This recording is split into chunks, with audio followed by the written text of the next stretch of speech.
Hi everyone, today we are going to be reviewing the brand new foundation from NO7. This is the Restore and Renew Multi-Action Serum Foundation.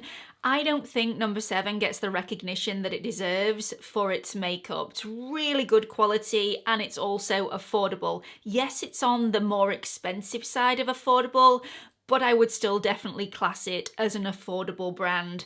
I'm even more excited to try this when I found out that it was a light to medium coverage foundation, and all of the foundations that have been released recently have all been medium to full coverage, so this will be a welcome change because we all know I like to see a little bit of skin poking through a foundation. It just looks really flattering and just so much more natural and beautiful. Not that there's anything wrong with a medium to full coverage foundation, they definitely have their place, but on a day-to-day basis I prefer something slightly lighter. So let's get straight on with it. If you're new here, hi, my name's Gemma. I upload new videos on YouTube every single week. I'd really appreciate it if by the end of this video you found it helpful or entertaining. Come and join the Pampered Wolf Pack by clicking on that subscribe button, the like button, and also the notification bell so you don't miss any future uploads. So this is the brand new NO7 Restore and Renew Multi-Action Serum Foundation. It's £19.95 in the UK and you get the standard 30ml. This will give light to medium coverage, a radiant finish, and it has a really lightweight formula. This is a multi-skincare serum formula. It's got glycerin in to plump and hydrate, peptides to smooth and firm, ceramides to protect and repair the skin barrier, antioxidants to protect against environmental aggressors. It's also got retinol palmitate within the serum. Now, retinol palmitate is a retinoid, a vitamin A derivative. I swear by retinoids, but mostly to use at nighttime within your skincare routine. I don't think I've ever seen it in a foundation before, and to be quite honest, I'm not quite sure what it's doing within this formula.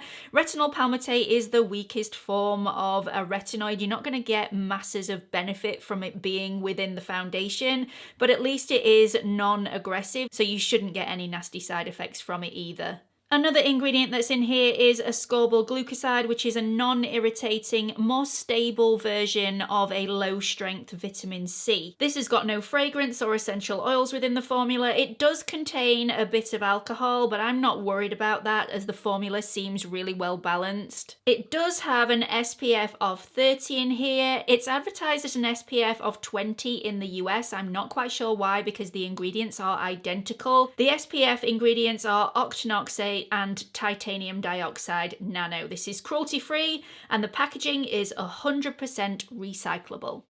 The serum itself is really quite runny. It's very nice to apply. You can apply this with your fingers, a sponge, or a brush. I'm applying one half of my face with a brush and one half of my face with a sponge. I really like the application with a brush. Even though it's a really runny formula, there are no brush strokes when I'm trying to buff this into my skin. It sinks in really beautifully and it's a really nice finish. This is slightly more radiant than I personally like, but it does dry down and it doesn't leave any tackiness on the skin once it's dried down into the skin. I do powder this in place slightly though, just my T-zone. Everywhere else I don't feel the need to powder.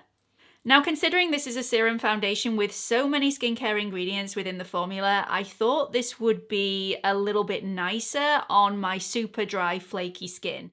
This looks beautiful on my normal dry skin, but any flaky areas, it seems to have accentuated the dry flakiness a little bit more than I was expecting. This has really evened out my skin tone though. My skin looks beautiful in it and you can still see skin poking through, which I really like. This hasn't accentuated any pores. It hasn't sank into any fine lines and it hasn't sank into the dryness around my mouth, which again, I really like.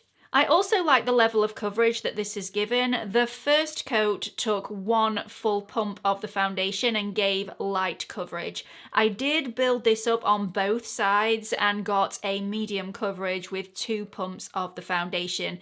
It does sink into a sponge really fast because of the fluidity of the serum, so my preference is to go for brush application or use your fingers. Overall, this is a really lightweight feel on the skin. It just feels like skincare on my skin. There's no tightness at all. It doesn't feel drying. I'm gonna get on with my day and fingers crossed this will wear well. and I'll be back a little bit later on to let you know how I've got on.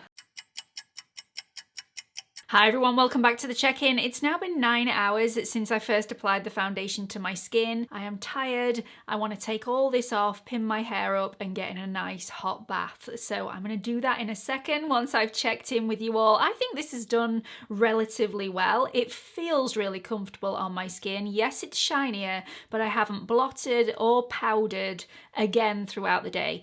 I did powder my T-zone when I was applying the rest of my products, so it has had a little bit of powder, but it hasn't had anything since I first applied the foundation. Let's have a look at it up close and personal. So there is a tiny little bit missing on the end of my chin, which is my problem area. That's the area that I tend to be the oiliest. I still think it looks flattering on my skin, even though it's a lot shinier than it was when I first applied it. Considering how tired I am now, and foundations tend to wear really badly on me when I feel a little run down or tired, I think it's done really well today. This hasn't crept into any fine lines, it hasn't sat in my pores, and again, I've not powdered this again or touched it up throughout the day. For me, the negative to this foundation is the retinol palmitate that's within the formula. I don't think that any sort of retinoid has a place within a foundation.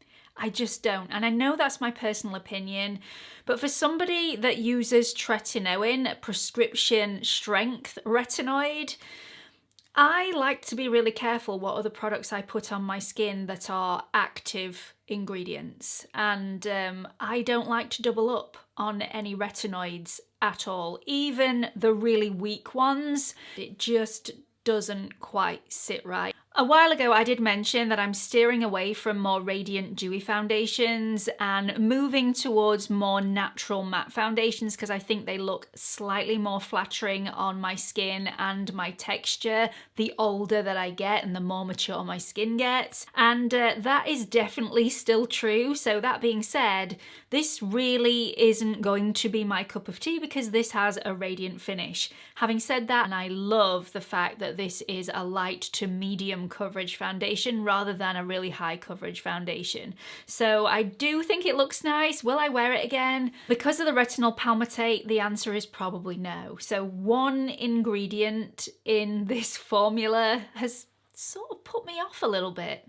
Even though I've been slightly put off by that one ingredient, this foundation still holds strong. It hasn't gone cakey at all. It hasn't oxidized, which is a major positive. So let me know your thoughts. Has the fact that this has got a retinoid in it put you off at all? Will you be trying this foundation? Have you tried it already and do you love it? Are you already using a retinoid in your evening skincare routine and you're now using this foundation in your morning routine? I know retinol palmitate is seriously weak. It's very non-irritating on the skin, but it does worry me that because I'm using another retinoid in the evening, sometimes the tiniest strength of retinoid in the morning can just tip you over the edge and give you that irritation because it's just too much for your skin to handle. So let me know your thoughts on this. What do you think?